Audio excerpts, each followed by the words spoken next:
Britain's King Charles arriving at an event in London Thursday, declining to answer questions about his brother Andrew's arrest. What's your reaction to your brother's arrest?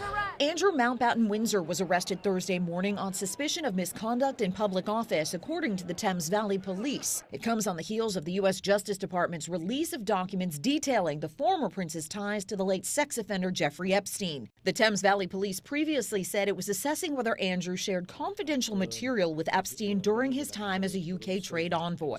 It's a common law offence and it requires a really high level of proof because the potential penalty, the total potential penalty, the maximum penalty is life imprisonment. The former prince has denied all accusations against him and has not commented on the more recent allegations of misconduct in public office. In a statement, King Charles said the law must take its course and pledged full support for the investigation. The arrest with the potential to send more shockwaves through the British monarchy and government. The first dramatic fallout that seems to be happening from the publication of these Epstein files seems to be more than anything else in the United Kingdom rather than in the United States, where the crisis began. Some lawmakers on Capitol Hill calling for similar accountability here in the U.S. Great Britain is holding its powerful and privileged to account. The United States of America should do the same. And the king is actually saying we need to follow the law here. I wish our government were doing the same. In Washington, I'm Karen Kafa. Well, you know, I'm the expert in a way because I've been totally exonerated. That's very nice. I can actually speak about it very nicely. I think it's a shame. I think it's very sad. I think it's so bad for the royal family. It's a very, very sad. To me, it's a very sad thing. When I see that, it's a very sad thing. To see it and to see what's going on with his brother, who's obviously coming to our country very soon, and he's a fantastic man, the king. So I think it's a very sad thing. It's really interesting because nobody used to speak about Epstein when he was alive, but now they speak. But I'm the one that can talk about it because I've been totally exonerated. I did nothing. In fact, the opposite. He was against me. He was fighting me in the election, which I just found out through the last 3 million pages of documents. Yep. Do you understand that we have just received a statement from King Charles himself, and I want to read that to you. I'm sorry, I'm just getting it from our team behind me here. I have learned with the deepest concern, and this is a statement directly from the King. I'm reading it for the first time for you right here. I have learned with the deepest concern the news about Andrew Mountbatten-Windsor and suspicion of misconduct in public office. What now follows is the full, fair, and proper process by which this issue is investigated in the appropriate manner and by the appropriate authorities. In this, as I have said before, they have our full and wholehearted support and cooperation. Let me state clearly, the law must take its course. These are the words of King Charles.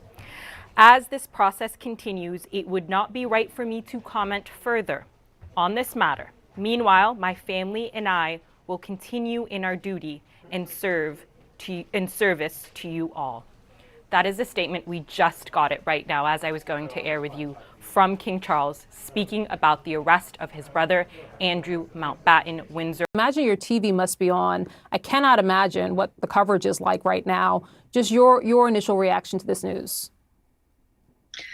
This is completely and utterly extraordinary, unexpected, and damaging. The conversation here has been that this is scandalous, this has been brewing for a long time, but would they ever arrest a senior member of the royal family, even if he'd lost all his titles already, even if he was already in disgrace? He's still a privileged member of the royal family. And yet we've seen images of plainclothes police officers, unmarked police cars, going to, as the police say, the house of a gentleman in his 60s. He's actually celebrating his 66th birthday now, and being arrested for misconduct in public office. It is really unprecedented and extremely telling. And what do you think that the message is that's being sent by this? I mean, as you said, the allegations are what they are, but as you pointed out, this is a member who hails from the royal family, has a certain level of prestige, privilege, certainly, and that they would still carry out this arrest. What is the message you think that's trying to be sent here? It's a warning, and your words, privilege and prestige, are exactly right. It has always traditionally been the case that there are certain people in society who act with impunity and entitlement and think that whatever is done amongst friends, cronies, cohorts is going to be absolutely fine.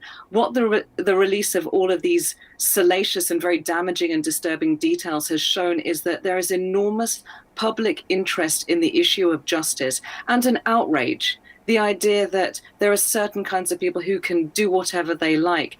This has been extremely damaging. And for the royal family too, it's come under so much pressure because the gossip, the interest amongst the public and the press is only getting stronger. And this is a letting out point. This is a breakage of tension, because I think people have been asking, okay, we know what these details are. We're all talking about it, but that's at the level of gossip. That's at the level of speculation. These are crimes. These are illegal things. What's going to happen next? When are the police going to be involved? And now they are involved in the most dramatic and shocking way, going right to the very top of the social hierarchy.